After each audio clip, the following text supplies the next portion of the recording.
इन कहानियों का असली मजा तब आएगा जब तुम फोन एक तरफ रख दो, आंखें बंद कर लो, ईयरबड्स लगा लो और अपनी कल्पना के साथ इस अंधेरे सफर में खो जाओ।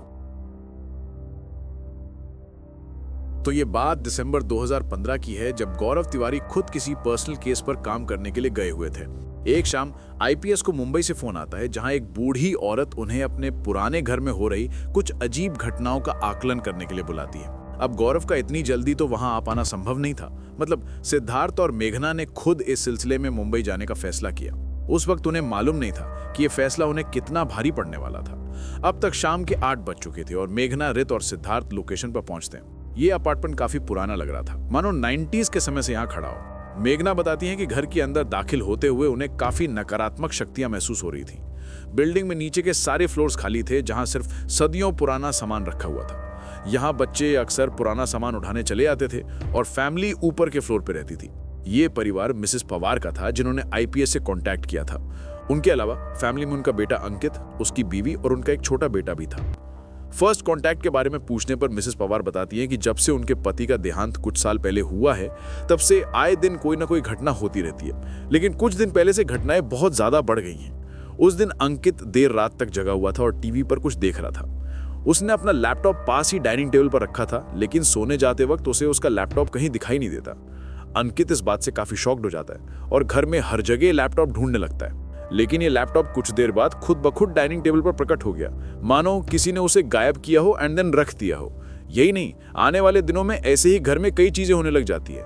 जैसे कभी गाड़ी की चाबियां गाड़ी के अंदर ही मिल रही थीं, तो कभी कोई और सामान गायब होकर कहीं और प्रकट हो रहा था। ये सुनकर रित मिसेस पवार को बताता है कि आत्माएं अक्सर अपनी बात हम तक पहुंचाने के लिए अपोषण और एस्पोषण तकनीक का इस्तेमाल करती हैं। अपोषण का मतलब होता है चीजों का गायब हो जाना और एस्पोषण का मतलब है वापस दिखाई देने लगना। आईपीएस में मिसेस पवार से पूछते हैं कि क्या कुछ अजीब हाल ही में हुआ है जिस वजह से ऐसी घटनाएं बढ़ गई हों। इस पर मिसेस प्रभा बताती हैं कि अंकित ने हाल ही में घर को बेचने का फैसला किया है और तभी से ये घटनाएं बहुत बढ़ गई हैं। हद तो तब हो गई जब एक रात अंकित की नींद अचानक खुली और जब वो किचन में पानी पीने गया, तब उसके पिता की तस्वीर दीवार से नीचे गिर पड़ी, जबकि वहां कोई हवा नहीं चल रही थी, ना ही वहां कोई था। एक रियल एस्टेट एजेंट के घर में आते ही घर के लाइट्स अपने आप ऑन ऑफ होने लग गए और उन्हें किसी की दर्द भरी चीख सुनाई दी। इस बारे में मेघना उन्हें बताती हैं कि ये एक तरह का ऑब्जेक्ट मैनिपुलेशन है, जो अक्सर प्रेतात्माएं अपनी बात पहुंचाने के लिए इस्तेमाल करती हैं। इन्वेस्टिगेशन स्टार्ट करने के लिए टीम ने हॉटस्पॉट्स में ईएमएफ मीटर सेट कर दिए। मेघना कहती हैं कि यदि यहाँ कोई आत्मा मौजूद है तो ईएमएफ मीटर के लेफ्ट लाइट को जलाकर दिखाएं, और होता भी ऐसे ही है। ईएमएफ की लाइट अचानक जल उठती है और पूरे घर में अचानक बिजली फ्लक्चुएट करने लगती है। उस वक्त कमरे में बहुत तेज बदबू भी आने लगी थी।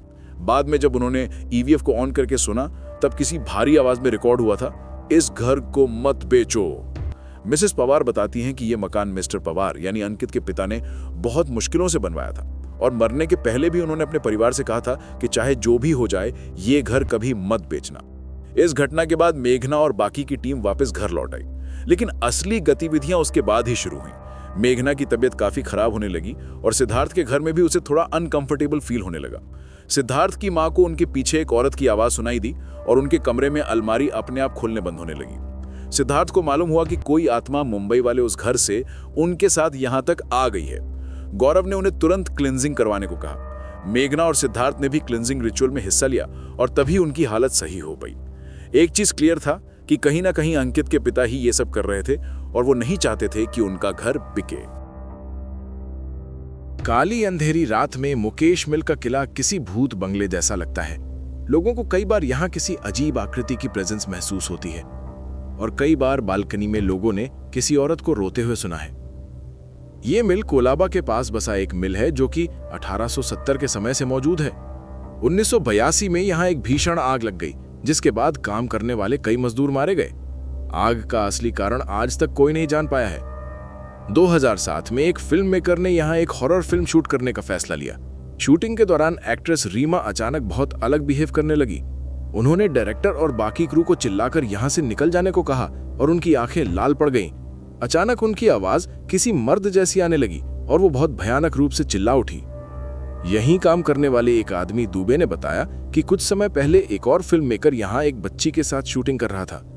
वह लड़की शूटिंग लोकेशन से काफी दूर मिली।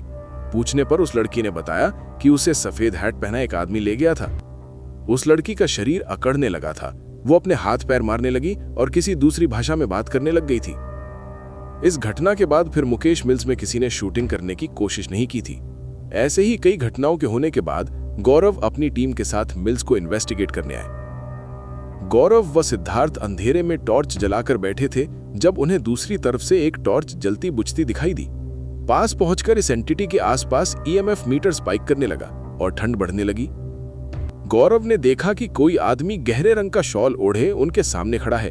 जब उन्होंने उससे बात करनी चाहिए तो यह आदमी गायब हो गया और टॉर्च जमीन पर गिर पड़ा। पीछे से दूबे की आवाज आती है। दूबे बहुत दर्द में लग रहे थे, मानो कोई उनका गला घोंट रहा हो। रॉब ईवीपी ऑन करके इस एंटिटी से पूछता है कि तुम कौन हो। यह सुनते ही वहां माहौल बहुत ठंडा पड़ने लगा। रॉब ने पूछा कि यदि तुम कोई फीमेल आत्मा हो तो 2 बार ईवीपी का बटन दबाओ वरना 1 बार। तभी ईवीपी से भी एक बीप की आवाज आई और इस आत्मा ने उन्हें बताया कि उसका यहां कत्ल किया गया था। रात के 1 बजे दूबे फिर से गायब हो चुका था। कुछ देर बाद दूबे खुद गौरव को ढूंढते हुए उनके पास आए। दूबे का कहना था कि इतनी देर से तो वो गौरव के साथ था ही नहीं। मतलब वो एंटिटी और वो पोजीशन जो गौरव उनकी टीम ने कुछ देर पहले महसूस किया था वो दूबे की नहीं बल्कि किसी ऐसे आत्मा की थी जिसने दूबे का रूप लिया था। इस घटना के बाद गौरव समझ चुके थे कि उनका यहां रहना खतरे से खाली नहीं है, अतः वे सभी को लेकर तुरंत यहां से निकल गए। होश त्यागी नाम का एक बूढ़ा सिक्योरिटी गार्ड अपनी जवानी के दिनों से ही ईस्ट न्यू दिल्ली के कारकरदुमा कोर्ट में काम कर रहा था। 1993 में उसने कारकरदुमा कोर्ट में सिक्योरिटी गार्ड की नौकरी ले ली। 2014 में जब इन्हीं असाधारण घटनाओं की एक वीडियो वायरल हुई तब सभी देखने वालों को समझ आ गया कि करदुमा में कुछ तो अजीब जरूर है। इस वीडियो में ऑफिस और लाइब्रेरी की फुटेज थी जिसमें हम एक सफेद आकृति को दीवार से निकलते देखते हैं।